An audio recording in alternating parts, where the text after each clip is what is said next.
Zelda grottos are weird.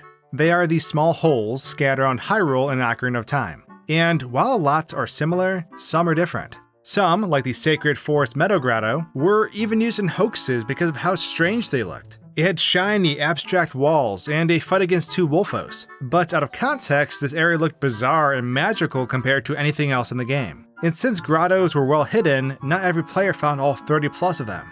But today we're going on an odd grotto adventure, and it all started when I was fishing in a grotto. I hope you enjoy. Okay, it's time for a story. So recently I was trying to fish in areas in Ocarina of Time that you normally could not fish in. You may have seen this in a previous video, but basically I want to fish all over this world and really take this fishing minigame to so many different places. One of the places that I thought of were the grottos that had water in them. So I load into this grotto and I summon all the fishing stuff and I start to fish. Now all the fish and objects that load in with the fishing pond, all of those spawned sort of out of bounds. And I'm sitting here looking at this pool of water in front of me full of rupees, but zero fish. But I can hear the fish and I know the fish are out of bounds, except there was something really peculiar. I could hear fish flopping around.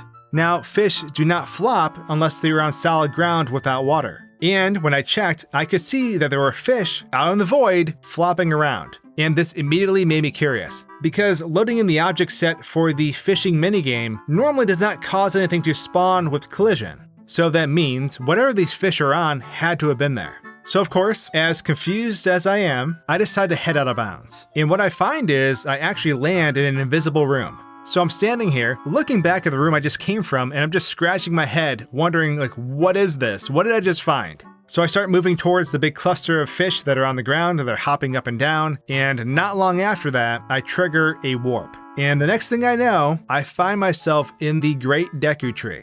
Except the Deku Tree loaded in very, very strangely.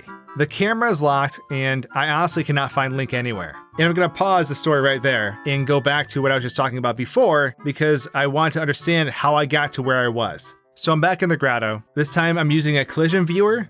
Now, this was something within the community-created practice tools for speedrunners, and I wanted to use it to see what I couldn't see. I was honestly surprised to see that this entire map was full of grottos. As far as the eye could see, I could see small little caves spanning the entirety of the void. I mean, don't get me wrong, this makes perfect sense. Why would you make individual maps for all of these small caves? But I think just seeing it and not realizing that's actually what it was sort of caught me off guard. You know, it's just something you don't really think about.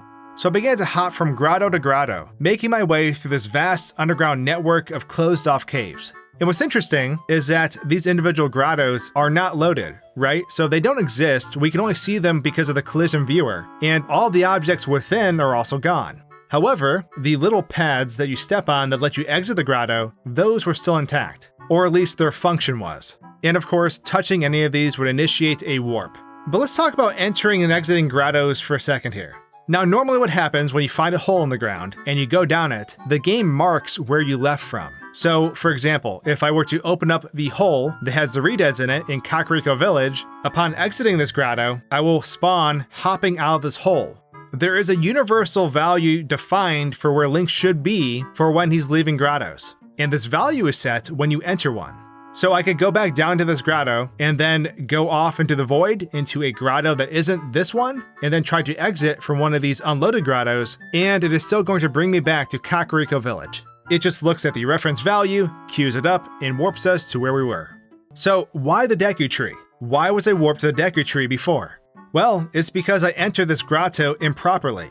I was just kind of warping around the game. I wasn't walking from point A to point B. I was choosing where I wanted to go, and I was just loading in instantly. And of course, this creates a problem, because the recall point for the grotto was never set. Because Link had never entered a grotto before, the value was basically null. It was probably all zeros, and of course it still has to read this number, it still has to read this value. So it takes you to the map that is all zeros, which is the inside of the Deku Tree. Now this messed up camera angle is probably also a result of this messed up warp. Normally when Link exits a grotto, there is a specific value that is called upon so that when he loads into the map, he jumps out of the ground. He doesn't just walk out, he doesn't just appear, he actually jumps out. But this information or value may be lost when loading the Deku Tree, because Link actually doesn't exist at all. If we were to look around the map, we won't find him. If we were to look through the loaded objects, we also won't find him. So Link was deleted from existence, and we need to add him back to the game. So I do some tinkering, and I finally get Link to load back in, and that's when I find out that the collision map for this area doesn't exist, or at least the collision itself isn't applied. I spawned at the center of this map, and the camera was really restrictive. It kept snapping to weird places, and I can only alter it by pulling out various tools like my hookshot or my ocarina, and that would change the way the camera was facing. But at first I didn't realize this. I didn't realize that the only reason I could stand was because I appeared on top of the spiderweb.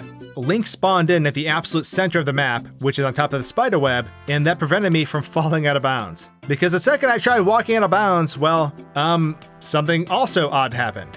I triggered another warp.